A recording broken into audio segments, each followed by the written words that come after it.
Good afternoon. My name is Yulia Stadnichuk. I'm the official spokesperson for the International Public Movements Politics 2.0, and I welcome everybody here on our English language video devoted to the situation with Ukraine and what actions, what steps did we in Politics 2.0 take to somehow interfere into the situation, not to allow the war to happen.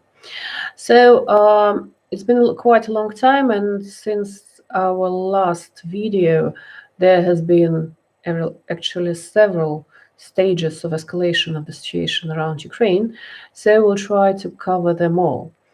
The first one, as we see it from inside of Russia, because that's what we're trying to discuss here in our videos, we're trying to discuss how the situation looks from inside of Russia, how we citizens see it, what we actually see happening.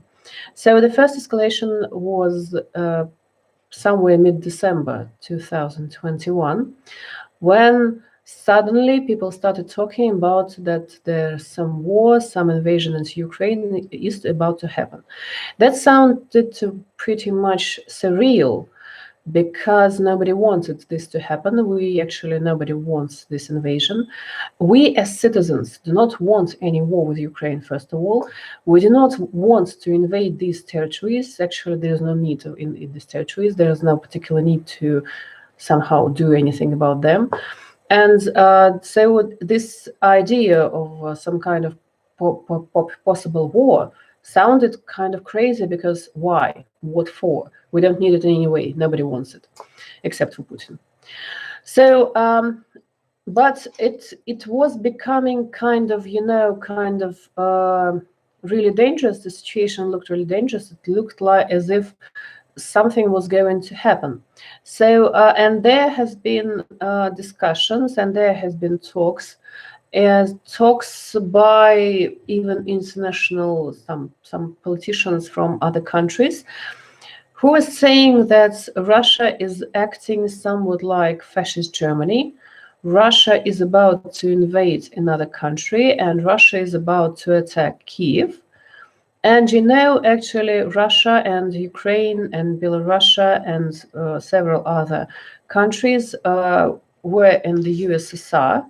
And USSR took a very important part in the victory in the World War II.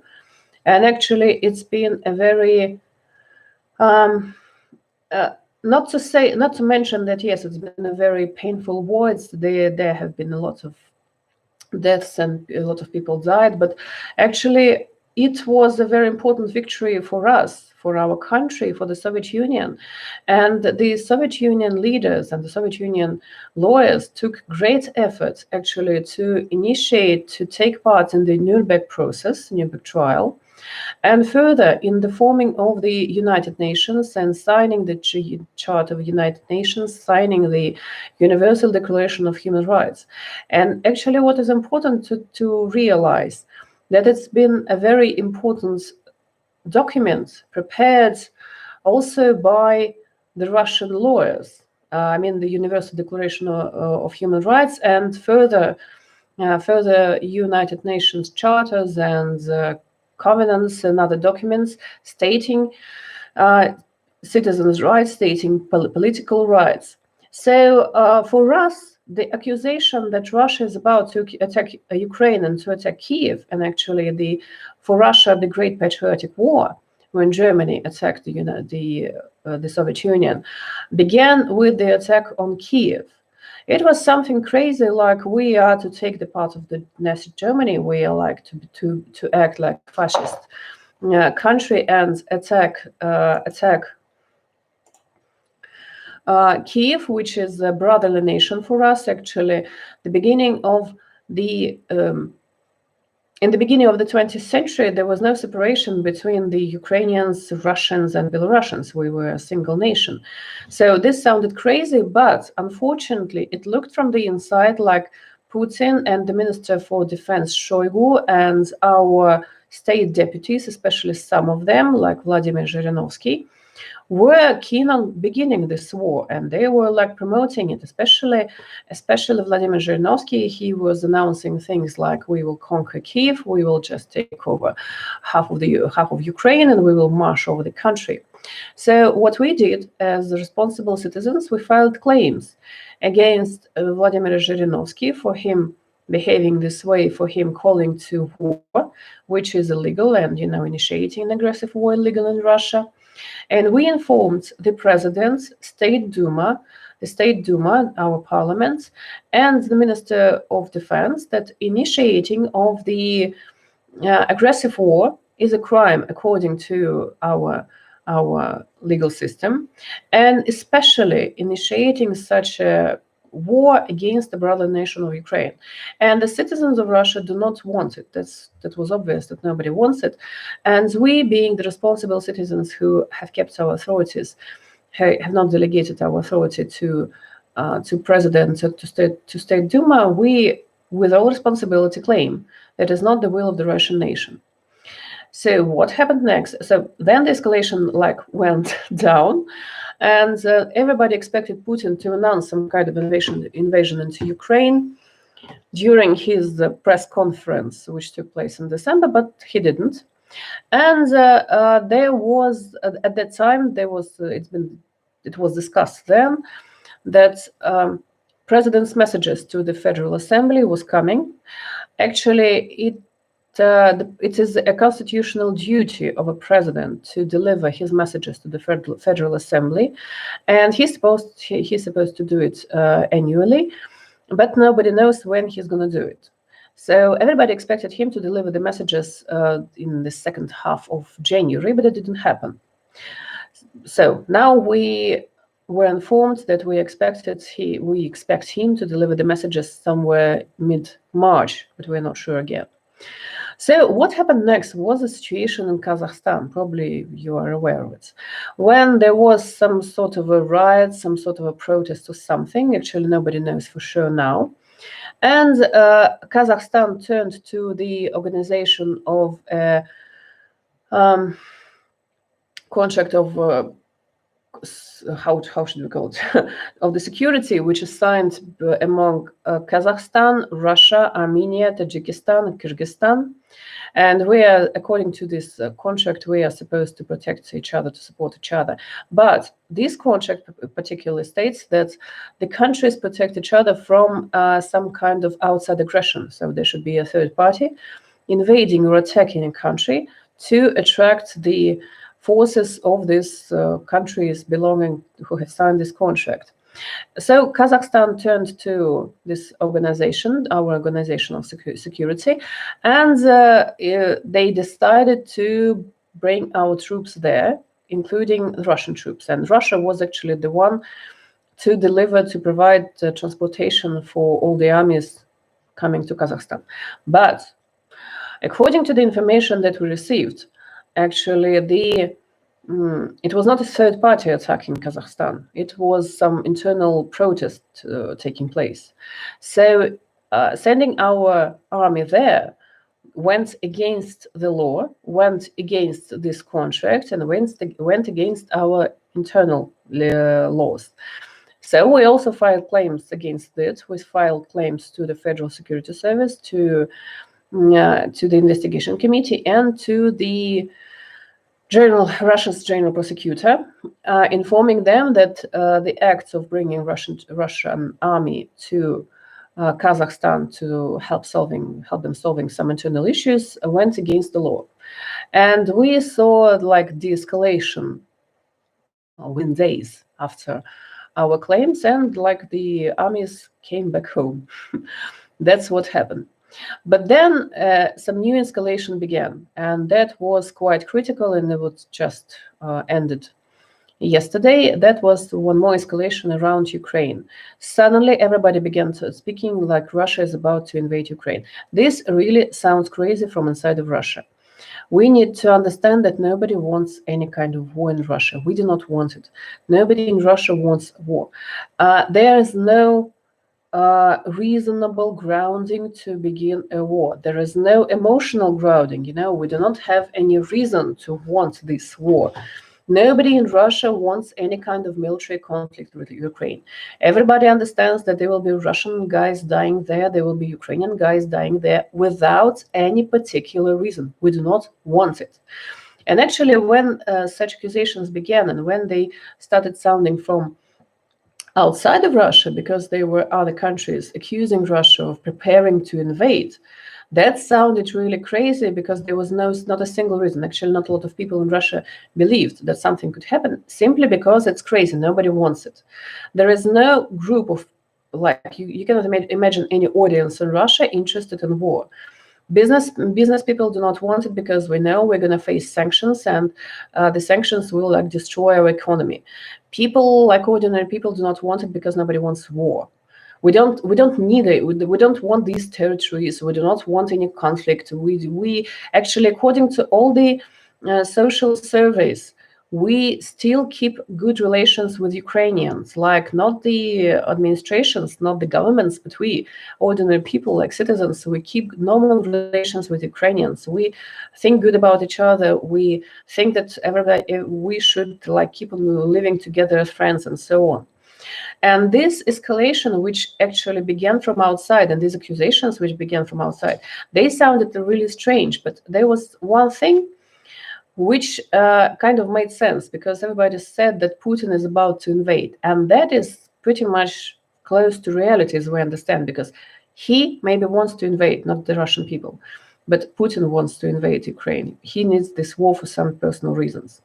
So what we did, we in Politics 2.0, we filed appeals to the Security Council of the United Nations, informing them that it's not the will of the Russian nation to initiate any kind of war. And actually, this claim was filed right before the session of the United Nations Security Council, which took place, which was devoted exactly to this crisis with Ukraine. And we made sure that the Russian representative, the representative of Russia at the United Nations, received our appeal. And we tried to make sure that the United Nations Security Council Secretariat also receives our appeal and delivers it to the members of the Security Council. So we made it quite clear that it's not the will of the Russian nation to initiate any kind of war. Our constitution stipulates that the constitution and the federal laws are to be are to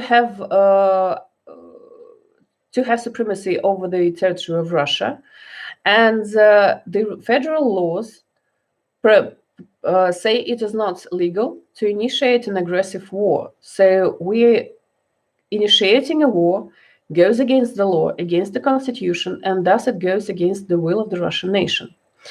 I would also like to remind that we first filed our appeals and our claims against Mr. Putin and his anti-constitutional crime back in 2020. We also informed the United Nations Security Council about the situation in Russia and about anti-constitutional crime Mr. Putin and Mr. Volodin committed.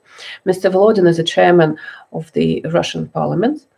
We said that it is a great danger to the world, to the peace of the world, to have a criminal presiding over such a country as Russia with nuclear weapon. And so we called the United Nations Security Council for action to protect the Russian nation from the criminal usurping the power in our country. So we saw zero reaction. We didn't see any kind of action taken by the United Nations Security Council. And now what we see exactly this kind of crime we might expect, that the person presiding over Russia, the president of Russia, is actually trying to initiate a war. And we are pretty much sure that he's the one who is interested in initiating the war. Nobody else wants it. So after filing our claims, we saw further accusations of Russia coming from other countries saying that Russia is about to attack, Russia is about to invade. And what happened next was this kind of strange document voted by the state government, state parliament, it's called State Duma in Russia. They voted some kind of appeal from State Duma to the president. The bill was introduced by the Communist Party of the Russian Federation, and the bill went like they asked the president to acknowledge the sovereignty of those territories of Ukraine, like the territory of Donetsk and Lugansk Oblast. This particular appeal went against Minsk agreement, and Russia signed the Minsk documents, and Russia is actually right now doing everything possible, as they say, to make Ukraine stick to the Minsk agreement. So this particular document, with the appeal to the president to acknowledge the sovereignty of these territories, is something we need really to give like legal assessment to, because Duma is not supposed to vote for such documents. Duma can only vote for laws and for appointing some ministers and the prime minister. There is no such document as appeal of the State Duma to the president. It goes against the basic idea of the division of powers, the separation of powers, like the Constitution provides for. So this document is actually something quite weird, and it's legally void. It seems like it's legally void. But the deputies actually voted for this document. They accepted it and they sent it to the president. What we did before the voting, we informed the State Duma that the deputies, the presidents of the State Duma, and the heads of the fractions, how they call them, these party, political parties political parties representatives in the State Duma, we sent to them our letters of information saying that acknowledgement of the sovereignty of Donetsk and Lugansk oblasts goes against the internationally acknowledged documents, and according to the claims made by other countries, by the United States, by Britain, and a number of European countries, this will mean a war not with Ukraine, but with all of the world. And we, the Russian citizens, we claim with full responsibility that it is not our will to initiate any kind of war with Ukraine, initiate any kind of war with other countries, and we believe that this kind of document will be a violation of Russian legal system, of Russian laws, and we will challenge it in courts, in Russian and international courts. So, as you probably know, today is the 17th of February, so no invasion took place, and the president didn't acknowledge this document. The president said that this document voted by the deputies goes against the Minsk agreement, and that is why he's not going to support this document. But this kind of makes our State Duma a sort of a questionable organ, because State Duma is to issue laws, and if it breaks its own regulations, if State Duma breaks the laws of our country, it kind of brings itself out of the law. It makes itself illegal. So that is how the situation with our governmental system looks like now in Russia. And let me say it once again, that it is not the will of the Russian nation, it is not the will of the Russian people to initiate any kind of war with Ukraine. Nobody wants it. We do not want it from any point of view, from any you can imagine. And if any kind of war is initiated, if Russia invades or kind of claims that it's present officially in the territories of Ukraine, that will be solely the responsibility of Mr. Putin, Mr. Shoigu, and those who take this decision. This is not the decision of the people of the Russian Federation. We are not to be held responsible for such crimes, and we know that military aggression, international military aggression, is an international crime. and is to be prosecuted in international tribunal courts. We are not to be held responsible for such crimes. We, as the people of Russia, take all possible actions in order to prevent the war from happening.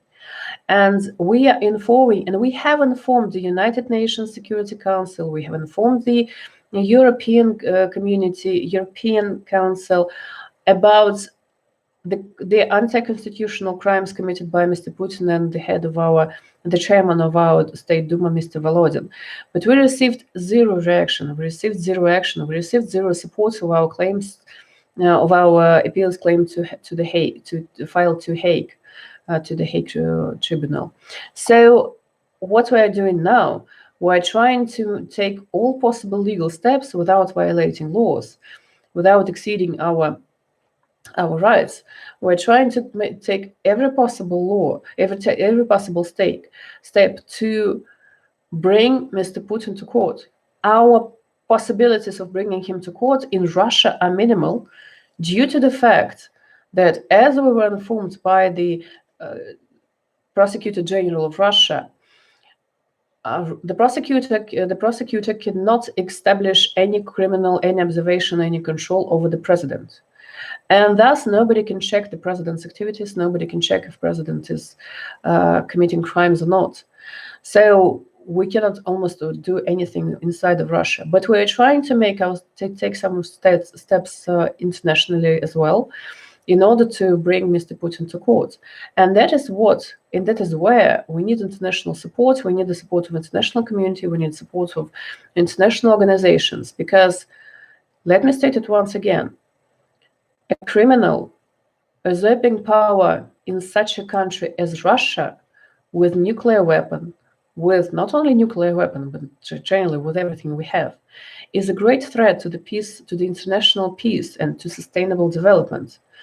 And this is a fact that he's usurping power, and we are ready to prove our position in court. We are ready to come in court. We want a court trial to happen. We want to present our arguments. We want to have a chance to have our say in court, to actually bring our accusations publicly. But it is something we cannot do now. But we will actually look forward to initiate some kind of trial that we can. Okay, that's it for now. So actually, we hope very much that this escalation around Ukraine will go down, but we do not believe it will, just because too many people are interested in not too many, but the people who are interested in this war are quite influential. So we're not sure that this is not going to happen again. This escalation is not going to happen. We believe, unfortunately, that it will, but we hope it will not, and we will anyway take every possible action in order to stop this war from happening, because this will be an end to Russia and to Ukraine and to the Russian nation. In case you have any questions, please write them down under this video. I'll be happy to answer your questions. Thank you for your attention, and goodbye. See ya.